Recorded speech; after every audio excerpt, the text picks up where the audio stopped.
qué es la autoestima y en qué se diferencia de otros conceptos. La autoestima la podemos simplificar en que es la valoración y la percepción que uno tiene sobre sí mismo. Se empieza a construir entre los 7 y los 14 años, que esto es tremendo. ¿Qué otras cosas pueden deteriorar tu autoestima? Para yo ser feliz, para yo sentirme bien, mis hijos tienen que ser casi perfectos. Eso también lo proyectamos incluso hacia nuestros hijos. Pienso en familias desestructuradas, pienso en típico niño que tiene un físico diferente. Que creo que es de las partes más importantes de todo lo que podemos hablar. Javier García Ruiz es psicólogo especialista en el tratamiento de la baja autoestima y la ansiedad. Fundador del Centro Terapéutico Psicólogo Sevillano, centra su divulgación en los graves problemas de autoestima que afectan a nuestra sociedad. La autoestima nos indica cuánto creemos que merecemos y por lo tanto, para mejorar tu autoestima, tienes que hacer cosas como empezar a hablarte bien. Los libros de autoayuda se basan en eso. Efectivamente. Y le metería fuego a todos esos libros. Te garantizo que después de ver este episodio te vas a querer mucho más. Bienvenido a Mejor que Ayer, Javier García Ruiz. Javier, ¿qué tal? ¿Cómo estás? Bienvenido a Mejor que Ayer. Muy buenas, Borja. Encantado de estar aquí, la verdad.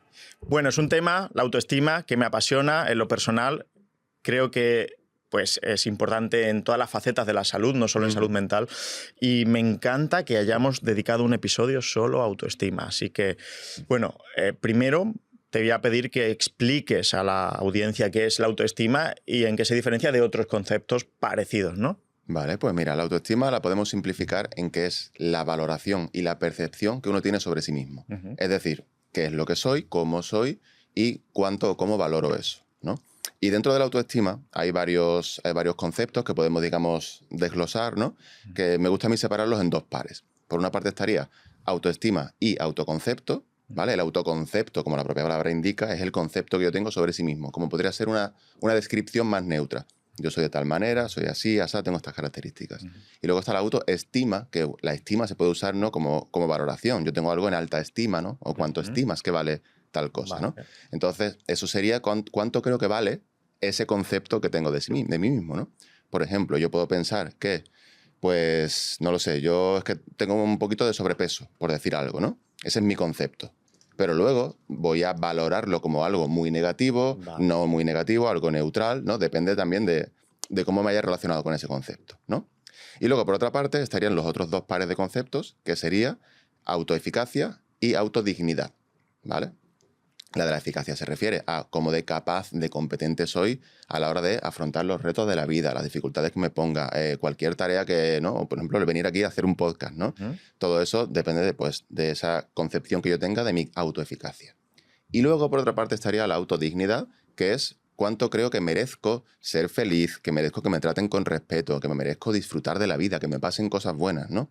Y esto ya lo hablaremos quizá un poquito más adelante, pero hoy en día los tenemos demasiado ligados estos dos conceptos, ¿no? Como que solo merezco esa dignidad si tengo una alta eficacia y ya veremos que realmente no tiene por qué ser así, ¿no? Pero bueno, estos son más o menos como las 4 patas en las que se apoya esta mesa que sería la autoestima y bueno, al final...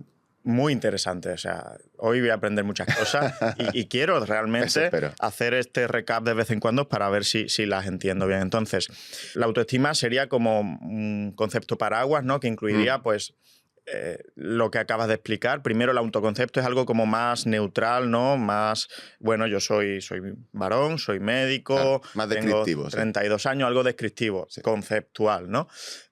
La autoestima has dicho que es la ponderación emocional que tú le das a esa etiqueta, ¿no? A esa descripción. ¿Cómo estimo yo ser médico? O ¿cómo estimo yo que me dedique a vender, no sé, casas? ¿Eso es bueno, malo? ¿Cómo lo veo, no?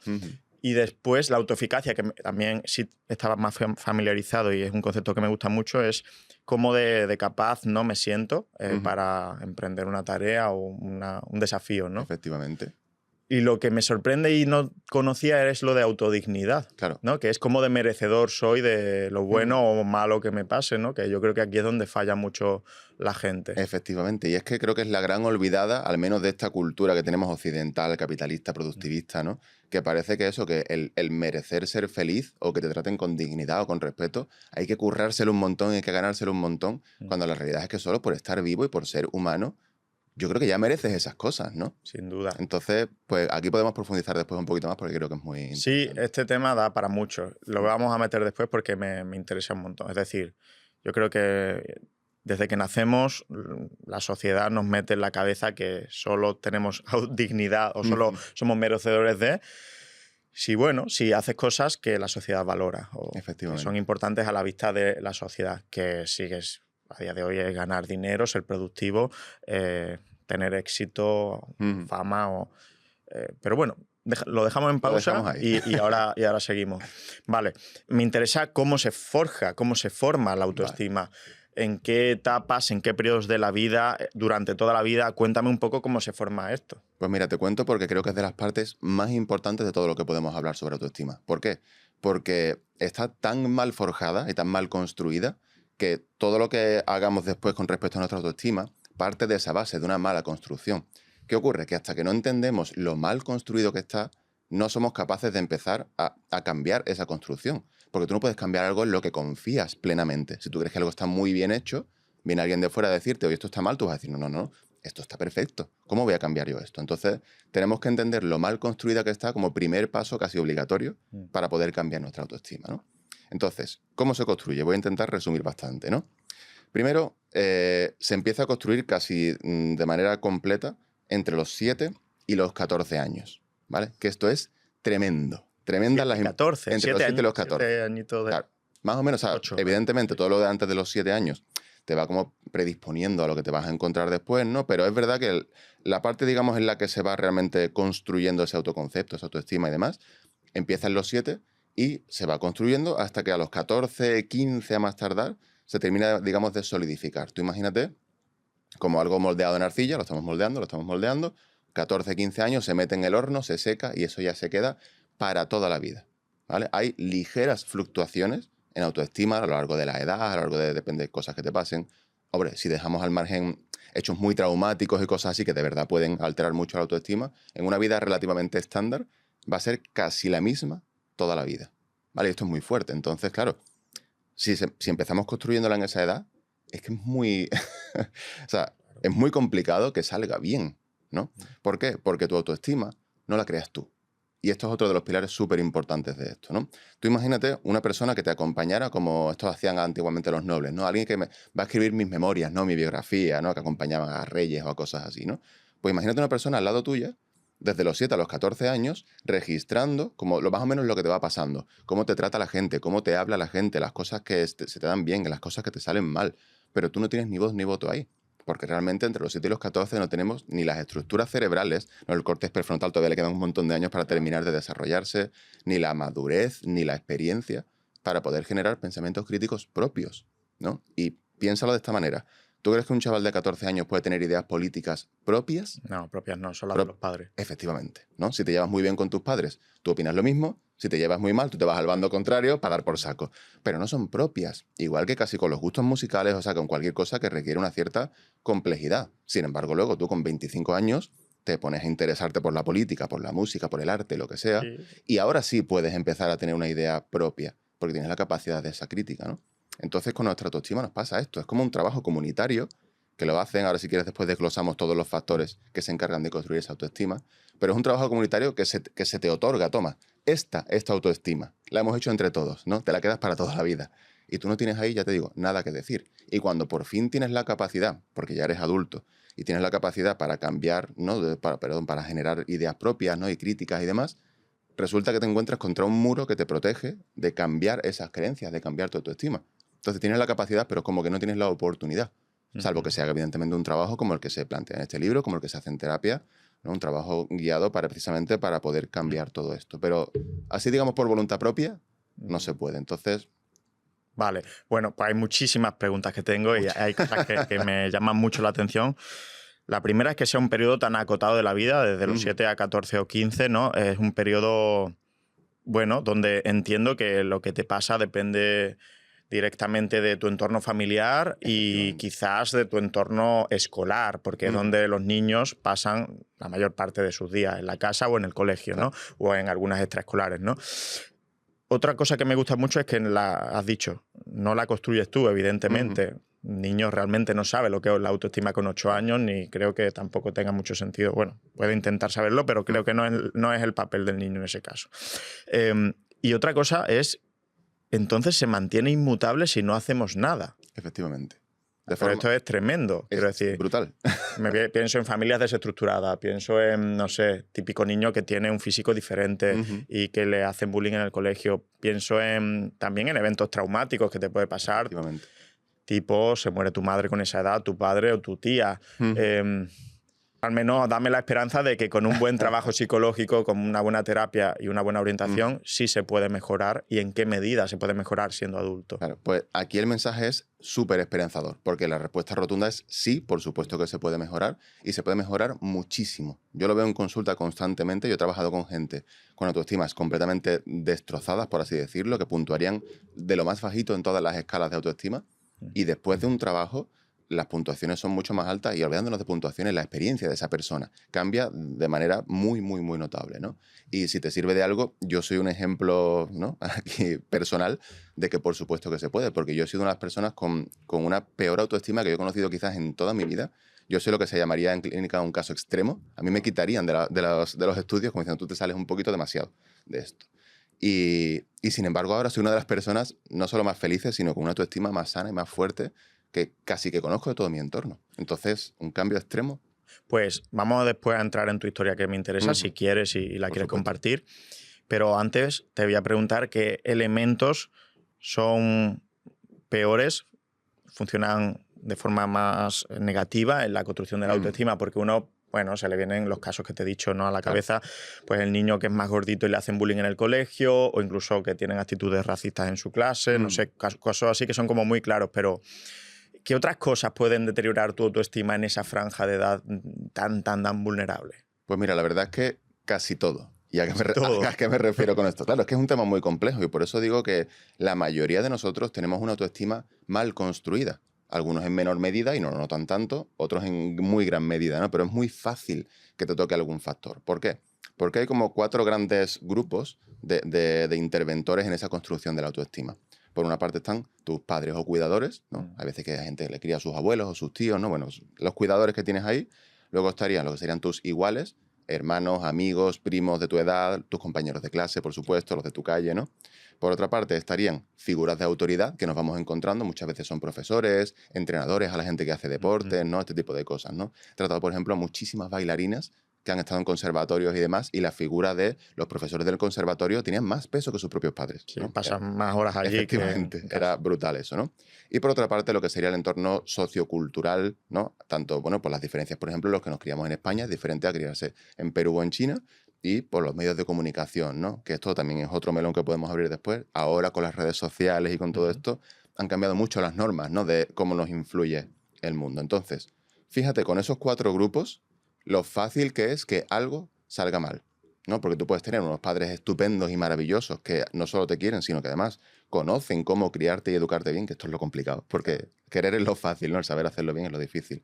Pero te pueden tocar un instituto en el que te hacen bullying, en el que los profesores miran hacia otro lado, en el que los mismos profesores también, ¿no? Ya no solo tus iguales, sino esas figuras de autoridad también te machacan, ¿no? Que esto nos ha pasado a muchos, ese profesor que te dice que no vales para nada, que no vas a llegar a ningún lado, ¿no? Y tú lo absorbes, porque no puedes, insisto, no puedes criticar, no puedes juzgar lo que recibes, solo puedes recibirlo de brazos abiertos y absorber como una esponjita. Entonces, qué complicado es que una persona tenga unos padres que le quieran y le sepan criar, unos iguales que le respetan, que le tratan con dignidad y demás, unas figuras de autoridad, unos profesores que le educan como tienen que hacerlo, ¿no? Y que encima no se vea expuesto a unos medios de comunicación, ¿no?, que también le distorsionen cosas como la imagen corporal o como a qué debería aspirar en la vida, en fin, todo ese tipo de cosas. Claro, sí, me imagino que yo no soy padre, pero los padres se deben hacer muchas preguntas sobre cómo poner límites a mi hijo sin mermar su autoestima, cómo decirle las cosas de forma amorosa, pero al final, pues con autoridad, porque son la autoridad, ¿no? Es decir, no debe ser fácil, no debe ser fácil, o sea, y los que hemos, pues, tenido un ambiente más o menos autoritario, ¿no? Sabemos que no es sencillo el querer, hacer respetar y a la vez, pues, cuidar todos esos factores psicológicos que son tan importantes y más con lo que estás contando.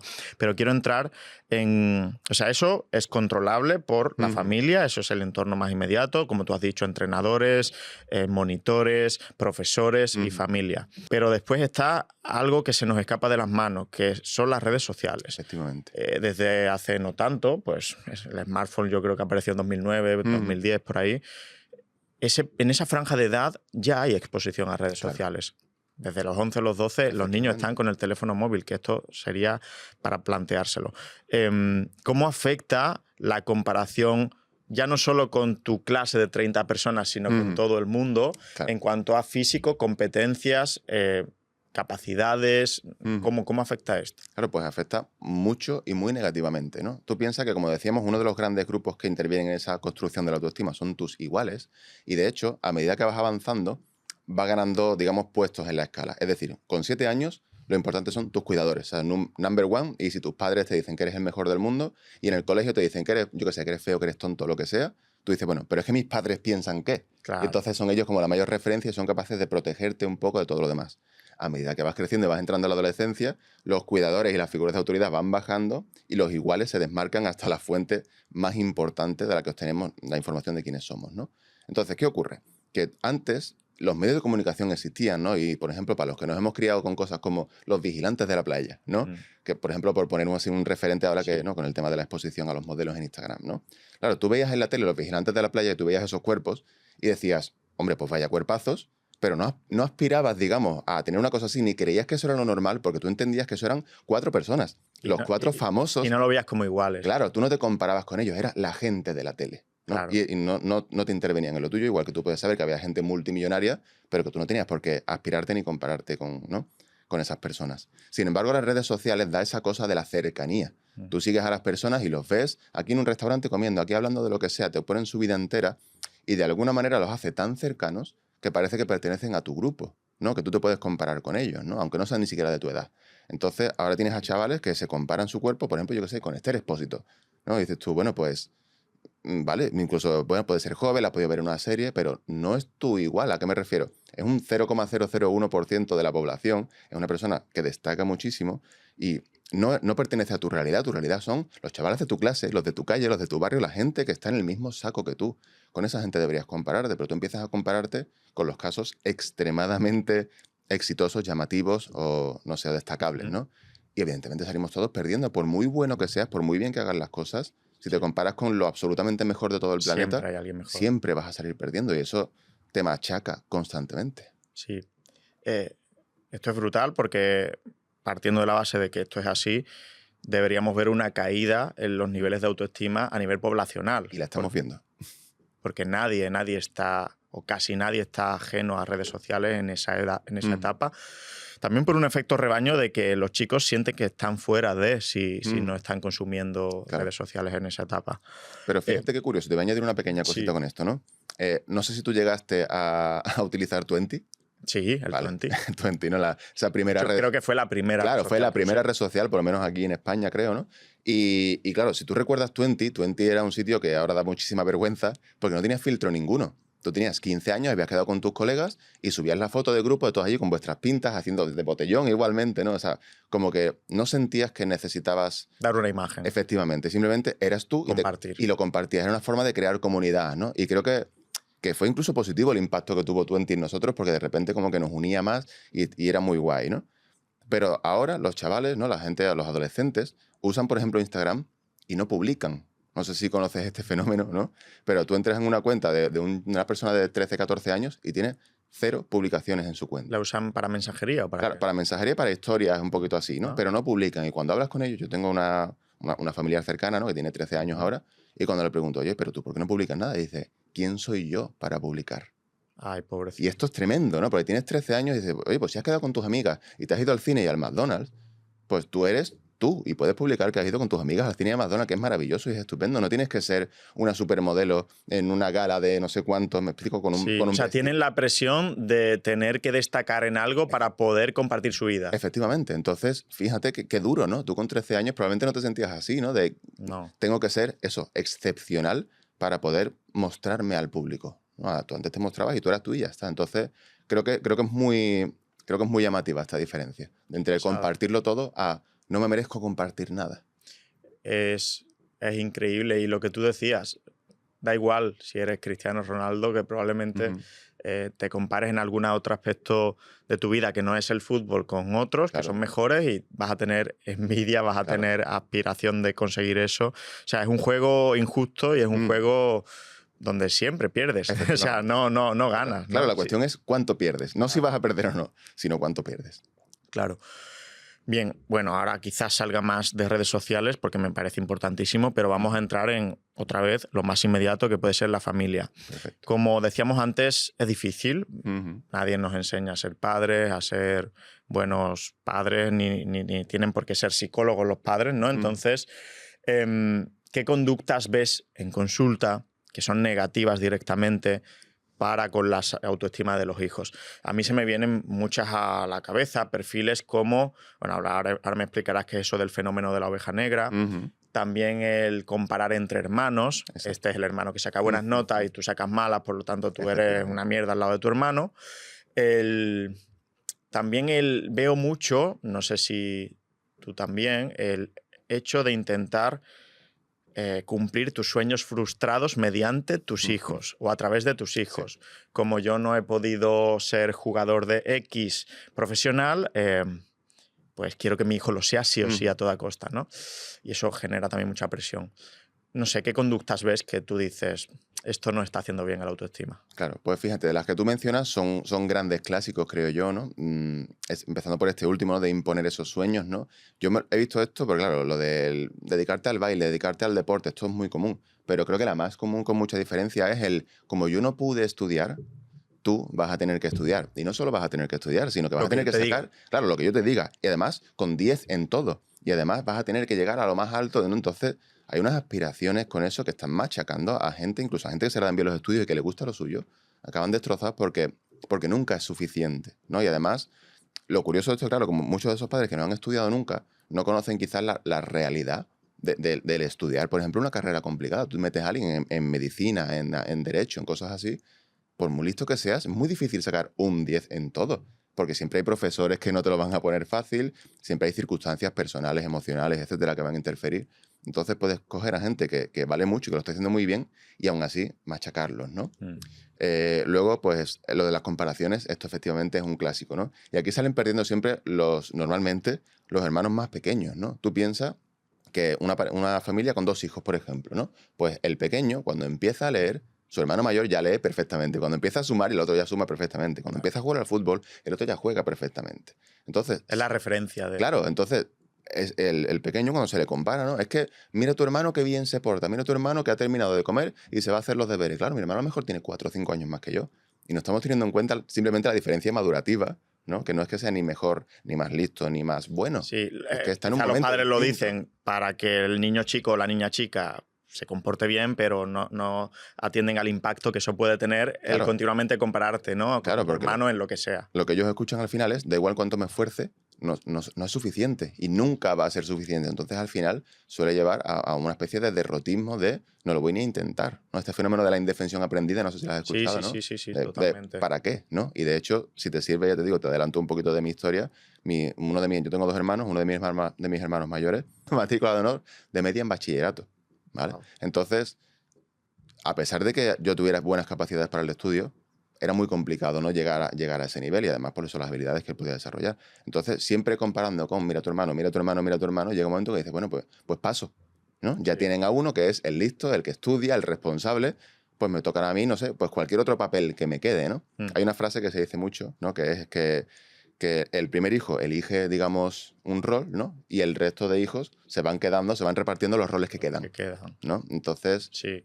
¿Y no crees con el fenómeno de la hiperexigencia de los padres que muchas veces... O sea, al final yo creo que se disfraza mucho de amor, conductas que atienden a inflar tu propio ego, porque muchos padres creo que ven a los hijos como una posesión más. Es decir, si mis hijos son los mejores, los más buenos, los más listos, los más guapos y los que más sociables son, pues de alguna forma me siento orgulloso y me inflo porque son mis hijos. Es como si tengo el mejor coche, ¿no? Claro, son mi escaparate, ¿no? Claro. Entonces yo creo que a veces, inconscientemente, evidentemente, se trata de inflar ese escaparate con conductas que hacen daño, literalmente, pero no desde el amor, sino desde el, oye, mi hijo tiene que ser el mejor porque es mi hijo, ¿vale? Y tiene que ser mejor que el del vecino. Claro, tenemos muchas ideas sobre lo que necesitamos para ser felices, o lo que necesitan nuestros hijos para ser felices, que son tremendamente equivocadas y que llevamos arrastrando, yo creo que siglos o milenios, ¿no? Una de ellas es esto, ¿no? Para yo ser feliz, para yo sentirme bien, mis hijos tienen que ser casi que perfectos y que dejarme en buen lugar y que ser un buen escaparate y compararme, ¿no? Pero eso también lo proyectamos incluso hacia nuestros hijos. Es decir, muchos desde el amor puro y duro, con la mejor de las intenciones, piensan que sus hijos, para ser felices, necesitan ser los mejores, los que más destacan, los que mejores notas sacan, los que mejores, ¿no? Les van deporte. Y es mentira, una persona no necesita ser una persona de éxito ni absolutamente destacable para ser feliz. Necesita, pues, estar sana, psicológica y físicamente, va a poder ser también, ¿no? Y otros ciertos requisitos, en fin, ya sabemos, de la comunidad y de cosas así, no buenas relaciones sociales, pero no necesita ser el más listo, el más guapo, el más exitoso, el más... Y les obligamos a ello, ¿no? No, esto lo hago por tu bien. El clásico por tu bien, que de verdad un padre piensa que es por su bien, y después vienen no sé en qué me he equivocado, no sé qué es lo que he hecho mal. Y yo me encuentro de verdad padres destrozados porque ven lo mal, digamos, que han salido sus hijos en este aspecto, y ellos te dicen desgarrados, es que yo de verdad que yo lo he hecho todo lo mejor que he sabido, yo solo quería que mi hijo fuera feliz, solo quería que mi hijo... Pero el resultado ha sido otro distinto, ¿no? Entonces, si incluso con la mejor de las intenciones y con el mejor de los amores se puede hacer mal si no se sabe, imagínate cuando empiezan a fallar algunos de estos aspectos y ya te encuentras esos padres más centrados, digamos, en su propio bienestar o en su propio, ¿no? Sí, se me vienen a la mente muchas ideas. Recuerdo hace poco vi a un creador americano, no lo conocía, estos que te salen, ¿no? Sí. En el Para Ti.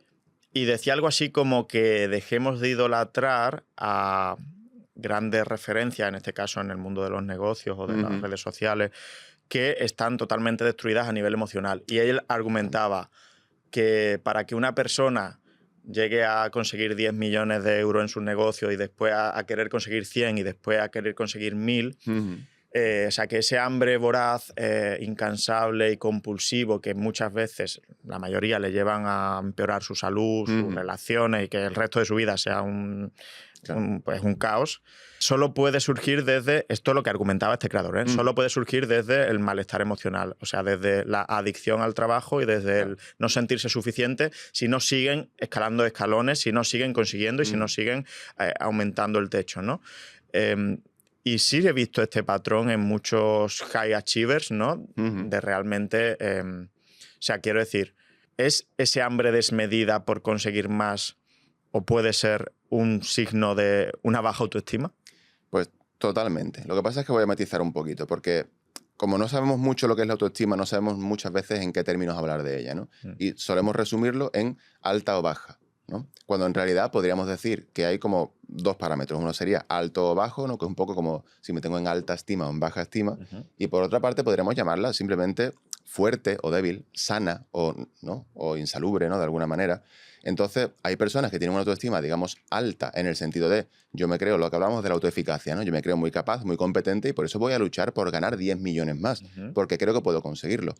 Pero a la vez es una autoestima frágil o débil, que necesita ser constantemente alimentada y validada, y si un día dejo de alimentarla se me desmorona por completo, ¿no? Y lo que uno quiere conseguir cuando uno quiere conseguir una buena autoestima es una autoestima fuerte, que no dependa constantemente de validación externa, de logros o éxitos medibles, sino que tú puedas decir, oye, con la persona que yo soy puedo estar más que feliz y satisfecho sin tener que conseguir más, sin tener que demostrarlo ni a nadie ni a mí mismo, sin tener que nada. Entonces, estas personas, pues sí, o sea, obligatoriamente tienes que tener una autoestima de este tipo, ¿no? Puede que sea alta, por supuesto, pero tiene que ser frágil, tiene que ser débil de alguna manera. O dependiente de. O dependiente, claro, porque si no, no tendrían esta adicción que no hay por dónde cogerla ni por dónde justificarla de manera racional. No, yo a veces veía, ¿no? Amancio Ortega, ¿no? En esas reuniones de 14 horas al día, Amancio Ortega con problemas de salud, o sea, como Amancio Ortega, cómprate una isla y disfrútala. Claro, o sea, te queda... claro, ¿qué necesitas seguir demostrando ya a estas alturas? ¿No? Pues una cuestión de adicción, de no poder parar, ¿no? Y eso nunca puede venir desde una autoestima fuerte y sana. Sí, yo esto lo he pensado mucho, es decir, pues muchos de estos perfiles podrían jubilarse mucho antes de lo que lo hacen. La mayoría no se terminan jubilando nunca. Y es porque probablemente cuando te sales del juego no te sientes nada, ni nadie. O sea, claro. crean una dinámica en la que todo el mundo a su alrededor le aplaude por lo que hace, por quién es y por lo que tiene. Y realmente creo que se sentirían muy solos si dejaran de hacerlo. Claro, muy solos y muy desconcertados, ¿no? ¿Quién soy yo si dejo de ser esta persona exitosa en este campo en concreto, ¿no? O sea, ¿quién soy yo como padre? ¿Quién soy yo como amigo? ¿Quién soy yo como vecino? ¿Quién soy yo como, no sé, como ciudadano del mundo, ¿no? Y ese es el tema de la autoestima, ¿no? Que requiere, para estar bien, sana y fuerte, requiere un buen autoconocimiento. Y hay veces que nos enfocamos en un único aspecto, el que más nos gusta o el que nos ayuda, digamos, a sentirnos más arriba, y ignoramos por completo todo lo demás, y eso es un error muy grande porque lleva a conductas de este tipo, a agarrarnos en exceso a... Sí, y a quizás eso. me meto en un melón y la verdad no tenía pensado preguntar sobre perspectivas de género, pero creo que en este caso, y una opinión meramente personal, la sociedad refuerza más esta conducta en el hombre que en la mujer. Sí. Es decir, el hombre vale en la medida que consigue, produce y provee. Y la mujer, pues probablemente esto se equipare en unos años, pero clásicamente no ha sido tan así, ¿no? Entonces, ¿cómo ves tú esto? Te pregunto en lo personal. ¿Crees que realmente todos, y además Sí. los hombres validamos esta idea? Sí, aquí... Entonces, al final, todos somos víctimas y verdugos.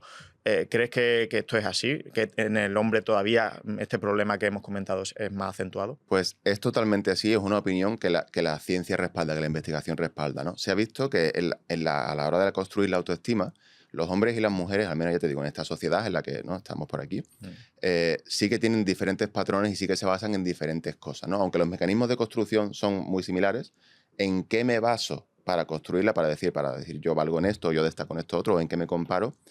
Hay diferencias importantes entre hombres y mujeres, ¿no? Y en los hombres sí que va más en la competencia o en el logro, ¿no? Por ejemplo, piensa en el instituto, ¿vale?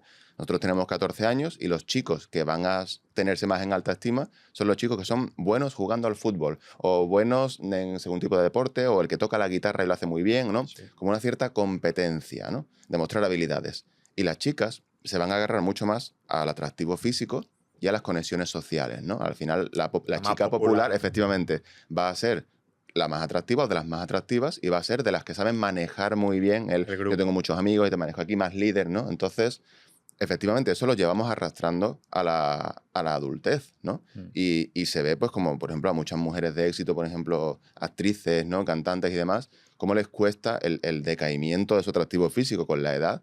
Y lo vemos, porque creo que se ven en exceso de operaciones o en exceso de intentos de no envejecer, se ve que evidentemente afecta mucho más a las mujeres porque la presión que ellas reciben desde que son niñas es inmensamente mayor. Y si hablamos de adicción al trabajo o de comportamientos de este tipo excesivos, afectan más a los hombres porque desde niños se han visto expuestos a este tipo de presión. Y ambas son tremendamente crueles. Por En la supuesto. mujer porque no pueden frenar el paso del tiempo y porque es algo inevitable. Y en el hombre porque te esclaviza a seguir dejándote la vida en el conseguir para que te quieran o para al menos pensar que eres querido. Entonces ambas perspectivas son totalmente destructivas con la salud. Pues si quieres, nos puedes contar un poco de tu historia y cómo has conseguido, partiendo de una autoestima baja, mejorarla o fortalecerla. Vale, pues mira, la verdad es que en mi caso, a la hora de construcción de autoestima, yo creo que es bastante típico porque mi situación es la situación de muchísimas personas y de hecho en consulta constantemente me encuentro con que me vienen pacientes y digo, es que es prácticamente mi historia, ¿no?, pero contada desde otro sitio, ¿no? Yo tuve como muchos factores que alimentaron el que mi autoestima se construyera mal, ¿no? Primero, el entorno familiar, digamos, pues estaba un poquito regular. Tenía un padre muy mayor, me tuvo a mí con 57 años cuando yo nací. Muy mayor. Entonces ya, de hecho, falleció en mi adolescencia, ¿no? Y tengo un hermano con discapacidad, ¿no? ¿Qué significa? Pues que al final yo estuve como un poco, yo me sentía al menos un poco abandonado en ese sentido, ¿no? Al final, entre que mi padre era mayor y ya no estaba para criar su octavo hijo, ¿no? Y la atención iba para tu hermano. Y que la atención de mi hermano, que de verdad la requería por su discapacidad, ¿no? Entonces yo me vi un poco como, venga, pues lo que más... Críate. Claro, críate, ¿no? Y eso a la sombra de ese otro hermano mayor, que no tengo nada en contra de él porque él no tiene culpa de ser tan bueno en tantas cosas, Claro. pero sí que es verdad que proyectaba una sombra muy larga, digamos, sobre mí. Entonces, para mí fue muy difícil sentirme capaz o sentirme suficientemente valorado o apreciado porque por el tiempo que no se me dedicaba, la atención que no se me dedicaba y por la comparación en la que siempre salía perdiendo, ¿no? ¿Qué pasa? Que eso ya me llevó a un cierto estado ya de un poco de aislamiento, ¿no? En el sentido de, pues me encerraba en mí mismo y ya pues me costaba hacer amigos, jugaba solo, como que pasé como toda mi infancia, adolescencia, más o menos solo.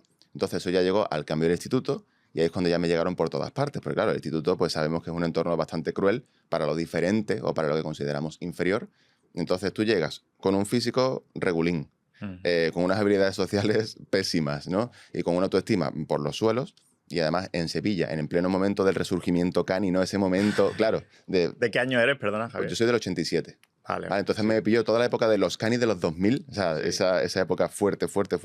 En mi barrio, además, en Sevilla, era como el barrio clave para esto. Pues tú imagínate, mandas al chaval más pringaete al barrio más cani, al instituto más cani. Me dieron pues, mucha caña. Efectivamente, me comieron por todas partes, ¿no? Entonces, al final, yo me veía que por parte de mis padres, pues al final me costó encontrar, digamos, ese reconocimiento, ¿no? Por parte de mis iguales, olvídate, porque era todo rechazo y crítica y abuso constantemente. Por parte de mis profesores quemados, los pobres, de instituto muy complicado y nadie quería estudiar, entonces vieron en mí que al final pues no me portaba muy bien, que me distraía mucho y demás, ¿no? Pues tú no vales para nada, ¿no? Al final, si no sacas buenas notas, pues no vas a llegar a ningún sitio. Estaban quemados con todo, supongo, y pues también lo pagaron conmigo, ¿no? Entonces, y a mí me costaba encontrar algo a lo que agarrarme para decir, yo soy una persona válida, yo soy una persona competente, porque me veía rechazado en todos los ámbitos de mi vida, ¿no? Y lo curioso es que la gran mayoría de las capacidades o de las habilidades o de la forma de ser a la que yo me agarro hoy para decir, creo que soy una persona bastante decente y me gusta ser quien soy, ya las tenía en mi adolescencia, porque al final no cambiamos tanto como uno cree, ¿no? Al final, muchos de tus valores éticos y morales o no, o ciertas capacidades como la inteligencia o el sentido del humor, nos acompañan casi toda nuestra vida, ¿no? Pero claro, en ese momento no sabía verlas, ¿no? Entonces, ¿cómo cambió mi autoestima? Pues primero, uno, y esto es importante, y de hecho se lo dedico en mi libro, se lo dedico al que es mi mejor amigo, porque fue esa persona que quizá, no sé, todos hemos tenido a lo mejor a alguien en nuestra vida, ¿no? De, ven, te voy a ayudar, te voy a acoger. Y era un chaval súper popular, no tenía por qué hacerlo en absoluto, pero es un encanto de tío. Y dijo, venga, te voy a llevar conmigo, te voy a presentar a mi grupo de amigos, ¿no? Y fue el que me permitió, por primera vez, estar en un entorno en el que se me tratara, digamos, pues eso, como un igual, con respeto y con cierta admiración y ciertas cosas, ¿no? Eso por ahí. Y luego, realmente estudié psicología. Es que te podría decir otra cosa, pero fue eso, porque de hecho yo, antes de empezar la carrera, pues eso, tenía la autoestima todavía tan destrozada como que yo pensaba que no podía conseguir nada por mi cuenta a nivel de estudios. Me acabé sacando el bachillerato de adultos porque no confiaba en mí en absoluto. Y yo pensaba que realmente no valía para nada. Mi trayectoria fue de fracaso escolar, digamos, clásico, ¿no? Sin embargo, cuando entré en la carrera y empecé a estudiar sobre psicología, empecé a estudiar sobre autoestima, fue cuando me empecé a dar cuenta, uy, pues a lo mejor esto no está tan bien contado, a lo mejor esto que pasó me influyó de esta manera, y poco a poco me hice algo que es muy complicado de hacer, que es la autoterapia, podríamos decirlo, ¿no? Que es lo que yo creo que intentamos casi todos los psicólogos, ¿no? Porque confirmo que el cliché de los psicólogos estudian psicología para arreglarse a sí mismos es real en el 90% de las personas, ¿no? Y realmente a mí me sirvió un montón y fue aprendiendo de todo esto de autoestima cuando empecé a darme cuenta pues, de lo mal construida que estaba, dónde buscar buena información y todo lo que más adelante he acabado, digamos, proyectando en mi método para trabajar la autoestima. Pero hizo falta eso, mucho conocimiento teórico y, por supuesto, mucho trabajo y mucho sacrificio, porque si hubiera sido solo por voluntad propia e incluso con gente que me quiere, como este amigo, y con gente que lo hubiera intentado con todas sus ganas, es que no lo hubieran conseguido, por desgracia. Wow, brutal, y brutal que hayas podido dar ese cambio. También aprendo mucho de que la pasividad a veces también es contraproducente, es decir, pues tristemente en tu casa, pues entre lo que has comentado, de que tu hermano destacaba por arriba y tu otro hermano requería más atención por sus problemas, pues el no hacerte a ti mucho caso también contribuye a empeorar la autoestima, ¿no? Porque es como todo mi entorno me está dando señales de que no sirvo, no soy bueno en nada, y vosotros al menos no ponéis el contrapunto, ¿no? Que podría haber balanceado algo más esa balanza. Volviendo a también familia, ahí me explicaste que había un fenómeno que le llamas el fenómeno oveja negra, que creo que es muy frecuente, ¿no? Cuéntame un poco en qué consiste. Claro, pues mira, como decíamos antes, ¿no? Muchos padres tienen como ya una idea preconcebida para lo que quieren de sus hijos, ¿no? Yo quiero que mi hijo, pues eso, ¿no? Que sea médico, que sea abogado, que sea, o que se dedique a estos deportes, o por lo menos que sea de esta manera, ¿no? Un caso muy típico es sus padres que quieren que sus hijas sean, pues, princesitas femeninas con su vestidito de flores y demás, ¿no? Y ahora le encanta el fútbol. Efectivamente, ¿no? ¿Y qué pasa? Que sabemos, incluso por genética, por cuestiones de diferencias individuales, que puede haber personas que se vean predispuestos a otras cosas muy distintas de las que el padre planeaba, ¿no? Ya sea porque no le interesan esos estudios, ya sea chicas que les gusta mucho el deporte, les gusta mucho subirse a los árboles, ¿no? Desde niñas. Entonces, claro, cuando un padre se encuentra o una familia se encuentra con nosotros somos de una determinada manera, como que somos más o menos un grupo homogéneo, y luego está esa otra persona que por mucho que intentemos enderezar y meterla dentro del redil, sigue siendo esa oveja negra y no hay manera. Estudia esto, no quiero.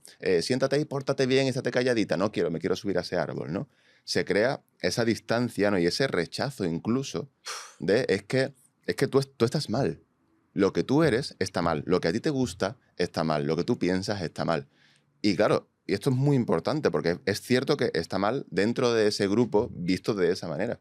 Pero si tú sacas a esa persona fuera al mundo, Totalmente normal. puede estar o totalmente normal o incluso en positivo. Claro. ¿No? Una de mis últimas pacientes con la que he trabajado la autoestima era un caso de esto, ¿no? De lo que yo llamo chicas mono, ¿no? Que desde chica pues se suben a todas partes y les gusta el deporte, les gusta todo, y sus padres querían una princesita, ¿no?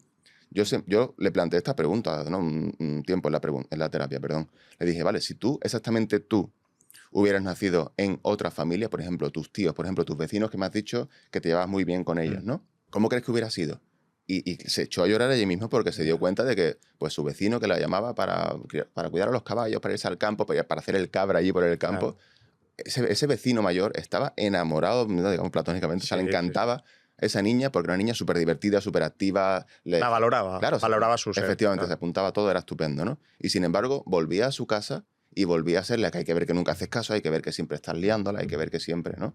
Entonces, esa es la importancia, ¿no? del pertenecer al grupo, que es lo que todo niño y lo que todo adolescente quiere. Persona. Pertenecer a los adultos Sí. también, ¿no? Pero que en la infancia es cuando es más importante el pertenecer al grupo. Cuando tú te crías siendo rechazado porque eres diferente al grupo en el que te estás criando, eso se te queda clavado aquí de por vida y te hace muchísimo más propenso a sentirte rechazado, a sentirte inferior, a sentir que no vales, a sentir que no vas a gustar. Insisto, a pesar de que esté basado en argumentos que en ningún momento hablan de que de verdad seas una persona que valgas menos o que tengas Sí, menos o que no te capacidades. quieran, o sea, no es directo, es indirecto, Efectivamente. es algo mucho más sutil, que no puedo dejar de pensar en el fenómeno, o sea, yo esto que tú acabas de comentar con esta chica, sí lo he visto en familias ultra conservadoras, bueno, Claro. ultra o muy conservadoras con hijos homosexuales. Totalmente. Es decir, totalmente. que me imagino que, o sea, no me puedo imaginar lo doloroso que debe ser para un hijo el ver el rechazo de su padre o de su madre, suele ser del padre Claro. en este caso, pero eso realmente debe ser de los peores palos para la autoestima, ¿no? Porque una cosa es que te rechacen por lo que te gusta, me gustan jugar al fútbol y mi madre quiere que juegue con las muñecas, es jodido, pero bueno. Claro.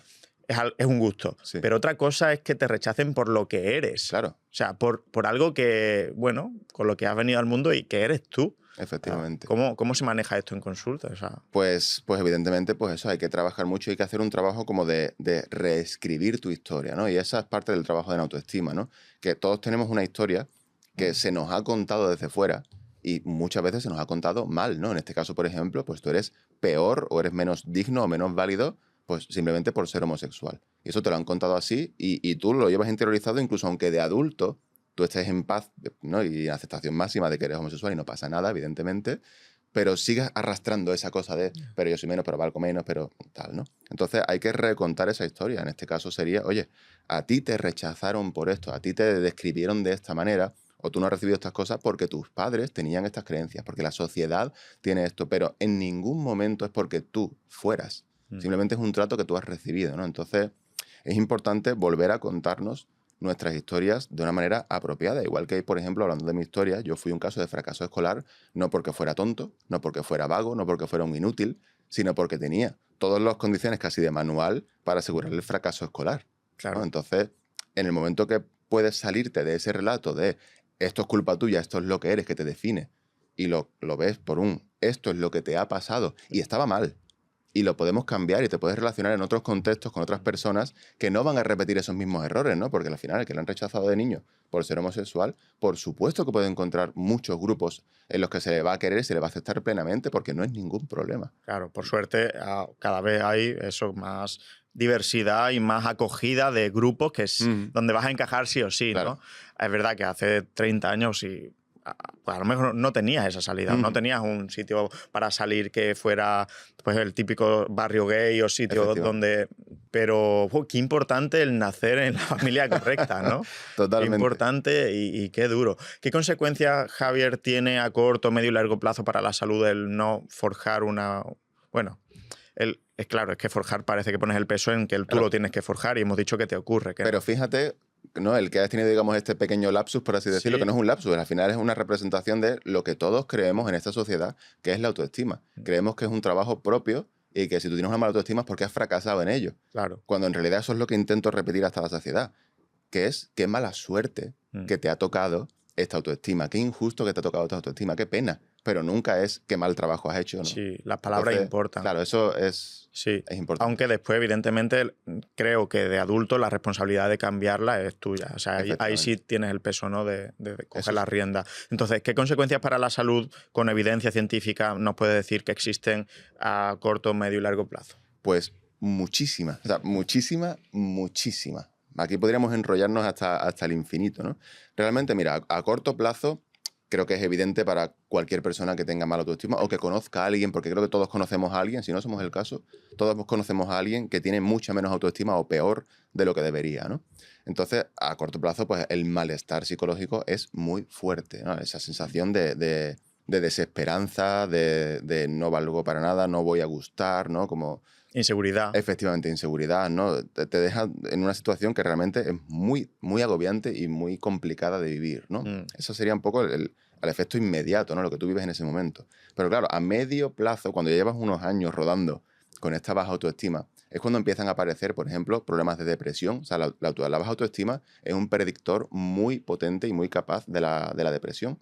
En una pequeña menor medida, pero también con un efecto muy fuerte de la ansiedad. Por supuesto, de conductas de riesgo, sobre todo adicciones de cualquier tipo, ¿no? No solamente de sustancias, sino trabajo, comportamentales, ¿no? a la ludopatía. En mi caso fue adicción a los videojuegos, porque fue la única manera que encontré de evadirme de una realidad que era tan desagradable. ¿A qué jugabas? Al Diablo 2. El Diablo 2, wow. Ya hemos dejado claro que somos viejos, ¿no? Entonces, yo me evadía constantemente y estaba allí, o sea, podía estar, si me dejaban, 14 horas al día jugando a eso, porque en el Diablo 2 era alguien. ¿Me explico? Fíjate, lo que no podía conseguir en mi vida real, lo conseguía ahí, ¿no? Entonces, todo este tipo de conducta, que además las adicciones de cualquier tipo siempre son una vía de escape, casi siempre. Pueden empezar por el motivo que sea, pero cuando se mantienen es porque te ayudan a evadirte de una realidad que es desagradable, ¿no? Fíjate, también lleva a problemas legales, ¿no? Bueno, esto ya sería quizás más a largo plazo. Una persona que lleva ya toda la vida va a tener buen predictor de problemas legales, malas relaciones con el trabajo. Pero problemas legales en el sentido de, no sé, digamos, de embargos, de robos, de no pagar deudas. Claro, ya sea o bien de conductas delictivas o bien de conductas, digamos, imprudentes, como podría ser impagos, ¿no? Este tipo de cosas. Claro, pero eso me interesa, porque uno piensa en una persona con una bajita autoestima y lo ve empequeñecido, lo ve como inseguro. ¿Hay más riesgo de conductas delictivas, agresividad, no sé, estafas o violencia en estas personas? Sí, ¿no? Wow. Y esto es lo interesante, ¿no? Que al final, como casi todo lo que pasa en la vida, no todo le afecta a todo el mundo de la misma manera, ¿no? Hay personas que, por su baja autoestima, se esfuerzan constantemente, digamos, en hacer las cosas bien. Y son personas que te encuentras con mucha autoexigencia, muy perfeccionistas, ¿no? Entonces, estas personas, por ejemplo, pocos problemas, digamos, legales van a tener porque siempre van a intentar eso, tener su trabajo, todo bien pagado, todo tal, ¿no? Y no van a tener muchas conductas de riesgo o conductas de agresividad, pues porque están intentando hacer las cosas bien. Pero te puedes encontrar que te empuja hacia el otro lado, ¿no? Un poco de cuando el mundo me está fastidiando constantemente. Yo le fastidio a él. Pues yo le fastidio al mundo y me da igual todo. O me valoro tanto y confío tan poco en mí o tengo tan poca gestión emocional de todo el malestar que llevo, que lo acabo sacando como sea. Y como sea puede ser. Soy yo el que hace bullying, el que abusa a otras personas. Soy yo el que, pues ya que soy un inútil, que no valgo para estudiar, no valgo para trabajar, pues voy a empezar a robar, voy a empezar a vender droga, no lo sé. La justificación. Efectivamente, me busco otros medios porque no confío en mi propia capacidad para hacerlo de otra manera, ¿no? Entonces, te puede llevar un poco eso, te puede empujar a esa carrera de intentar ser mejor o un poco al de perdidos al río y ya que estoy fatal y ya que soy, entre comillas, una mierda, pues voy a actuar como tal, ¿no? Qué curioso la mente humana, ¿eh? Cómo te puede llevar por caminos tan diferentes, pero partiendo de un mismo problema. ¿Y una persona con baja autoestima tiende a elegir parejas o compañeros de vida que les traten mal? Porque ese es otro cliché, ¿no? No, bueno, tiene baja autoestima y siempre elige parejas maltratadoras. Claro. Que también me parece crudo, ¿no? Porque otra vez vuelves a poner el peso de la responsabilidad en la persona maltratada. Elige al maltratador. Claro, ¿Pero es así o no? La realidad es completamente al revés. Los maltratadores eligen a personas con baja autoestima, ¿no? Igual que una persona que sea estafadora, pues va a elegir a una persona vulnerable, tipo una personita muy mayor que no entiende tecnología, este tipo de cosas, ¿no? Y esto tiene mucho sentido el por qué las personas con baja autoestima se dejan encontrar y se dejan escoger por este tipo de personas. No es que una persona con baja autoestima diga, me voy con ese que seguro que me va a joder la vida, ¿no? No es así, nunca es así. Sino que son los que permiten ese tipo de cosas. Son los que, al creer que no merecen nada más, pues son los que acaban, bueno, pues pasando la mano, bueno, es que tampoco puedo elegir más. Mira, te voy a poner un ejemplo que me encanta, que esto es muy importante. Yo siempre digo que la autoestima es como el presupuesto, perdón, o como los ahorros que uno tiene en el banco. Entonces, tú piensas que me voy a comprar un coche. Pues voy a ir a un sitio muy distinto a buscar el coche si yo tengo 100.000 euros en el banco que si tengo 5.000 euros en el banco. ¿Vale? Entonces, si yo me compro un coche que tengo 5.000 euros y me he ido a Wallapop o lo que sea y he comprado el más barato que había pero que arrancara, si a ese coche le empieza a hacer un ruidito, ¿me voy a quejar a alguien? ¿A quién? Si el coche tiene 25 años, ¿no? Claro. Si se salta una luz de lo que sea, si el coche me ha dejado tirado, si la batería, no me puedo quejar. Voy a decir, bueno, tengo que mantener este coche como sea, porque no me puedo permitir comprarme otro, porque demasiado que he conseguido este, ¿no? Sin embargo, si yo tengo 100.000 euros y me compro un coche de gama alta, nuevo, de concesionario, y a los 2 meses me empieza a hacer ruidos raros, se me empiezan a estropear componentes, yo me planto en el concesionario, efectivamente, ¿no? Y que me lo cambiéis ya o que me devolváis el dinero, que hagáis lo que sea, pero no pienso tolerar esto.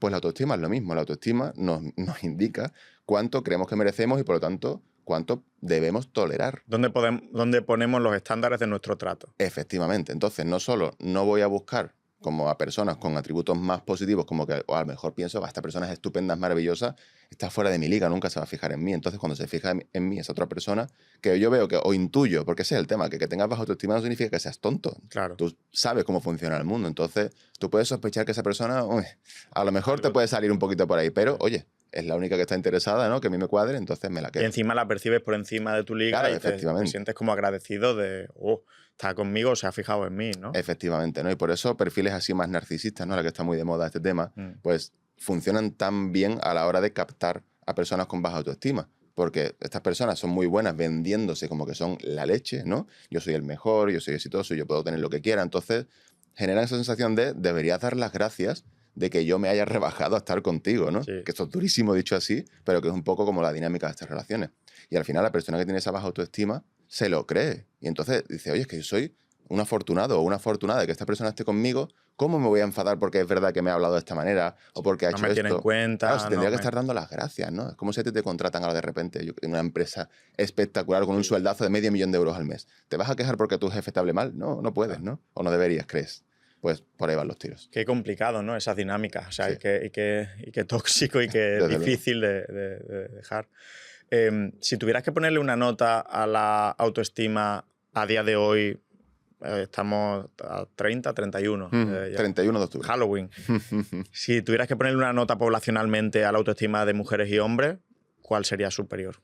La de los hombres. Sin duda, no es una cuestión de opinión. O sea, es algo a nivel, digamos, internacional. En todo el mundo, en casi todas las culturas, los hombres puntúan por encima de las mujeres. En casi todas las culturas. O sea, sí, que es algo... Bueno, digo en casi todas las culturas porque no hemos medido en todas las culturas del mundo. A lo mejor te vas a una isla perdida de Papúa, ¿no? De Nueva Guinea, y a lo mejor ahí no. Pero en la mayoría de las sociedades que conocemos en este mundo y en las que se ha investigado, en las que sí se ha investigado, siempre es el hombre. Y esto sigue siendo por una sociedad que sigue siendo machista en general, ¿no? Efectivamente, ¿no? Esto es importante. No es que los hombres puntúen mayor en autoestima porque haya algo dentro de los hombres que nos hace querernos mejor, ¿no? Porque de hecho, en los niños, y esto es muy interesante, los niños y las niñas empiezan con una autoestima muy similar, muy pareja. Claro. Es cuando empezamos a entrar en la preadolescencia, adolescencia, cuando se empiezan ya a desmarcar, porque es cuando el mundo empieza a tratarlos de manera distinta y empieza a exigirles cosas distintas y demás. Entonces, es cierto que históricamente siempre se ha sido más duro, más crítico, se ha exigido más, se ha rechazado más, ¿no? A las mujeres. Entonces, no es de extrañar en absoluto que en una sociedad machista y patriarcal las mujeres salgan peor paradas y pensando peor de ellas mismas. Claro. Y antes decías que las mujeres derivan su autoestima o la construyen atendiendo sobre todo a atributos físicos o a capacidades sociales. Centrándonos en atributos físicos, sí que es cierto que me he encontrado con muchas chicas, mujeres, muy atractivas, con muy baja autoestima. Totalmente. Entonces, ¿esto por qué puede ocurrir? O sea, porque realmente me parece una contradicción, ¿no? Claro, y es muy llamativo porque además algo que es tan evidente como el atractivo físico, que todos somos capaces de reconocerlo, uno piensa, oye, pero no tienes espejos en tu casa, ¿cómo no te has dado cuenta de lo atractiva que eres? Y sigues tapándote en las fotos o sigues diciendo que esto no te lo vas a poner, ¿por qué tal? Entonces, ¿qué es lo que ha podido pasar ahí? Pues han podido pasar muchas cosas, ¿no? Ha podido pasar que, si nos centramos en el aspecto físico, en su preadolescencia o adolescencia, no fuera, digamos, tan atractiva, entendiendo como que no encajaba en los cánones de ese momento, ¿no? Que esto puede ser de muchas maneras. Muchas veces la adolescencia en la chica está premiada casi en la extrema delgadez, ¿no? Sí. Y hay veces que chicas empiezan a desarrollar antes y, tú eres la gorda, o tú eres... O incluso fíjate que esto que es muy contradictorio, cómo rechazamos o se meten los niños, ¿no? Con las chicas a las que más les sale el pecho al principio. Y dices tú, pero si después de adultos te van, ¿no? Los chicos te van a alabar, bueno, los chicos, claro, las chicas, ¿no? Sí, sí. Te van a alabar por ello precisamente porque tienes un pecho grande. Sin embargo, en la adolescencia nos vamos a reír de ti por ello, ¿no? Y chicas que se esconden, que se aprietan, ¿no? Que se tapan mucho por esto. Entonces, claro, tú la puedes ver de adulta, que encaja con los cánones de adultez de chica atractiva, pero en su adolescencia se le ha rechazado por el físico por eso. O simplemente en su momento, pues yo qué sé, pues no ha tenido tiempo ni de trabajar su cuerpo, ni de dieta, ni de nada. Porque es lo que decíamos de lo injusto de la autoestima. El físico de un adolescente es el que le ha tocado, ya sea por genética, ya sea por los hábitos en su casa. Si en tu casa se desayunan 4 donuts todas las mañanas, eso digamos que va a moldear tu físico. Sí. Si en tu casa no se hace deporte en absoluto, ni se te anima a ello, eso va a moldear tu físico. Y es verdad que normalmente un niño no se preocupa por su físico, es porque no tiene esa autoimagen, digamos, en la cabeza de, oye, que estoy pasado de peso, no le importa hasta la adolescencia, que es cuando vienen los juicios, ¿no? Efectivamente. Entonces puede ser por ahí, o incluso, es que nos podemos encontrar incluso casos de chicas atractivas, ¿no? O que dentro de esa adolescencia se percibían como atractivas, pero al final entran temas de competencia, ¿no? En temas de precisamente porque eres atractiva y porque estás recibiendo cosas que a lo mejor yo no recibo, ¿no? Pues voy a atacarte y voy a humillarte, te odio, ¿no? Entonces, esto es complicado también y puede generar este efecto de baja autoestima, ¿no? O puede ser que tenga la baja autoestima por otros muchos factores, por sus padres, por los entornos de los que sean, y al final se haya generalizado tanto que en la adultez el hecho de tener un atractivo físico no es suficiente para compensar todo el gran déficit que tienen en todas esas otras áreas de su vida. Interesante. Y esto vincula con ese fenómeno que comentaste en un reel de las chicas atractivas y competentes. Efectivamente. Cuéntalo. Esto es un caso que es súper llamativo porque, insisto, creo que todos conocemos a alguien, ¿no? Y esto es mucho más común en las chicas. En los chicos no ocurre tanto ni de lejos, ¿no? Y es una chica que incluso desde niña ha destacado, ya sea porque encajaba físicamente en los cánones que tenía que encajar y porque además era competente. ¿A qué nos referimos con competente? Pues que era hábil, por ejemplo, que se le daban bien los estudios, tenía buenas habilidades sociales, practicaba algún deporte y lo hacía más o menos bien, ¿no?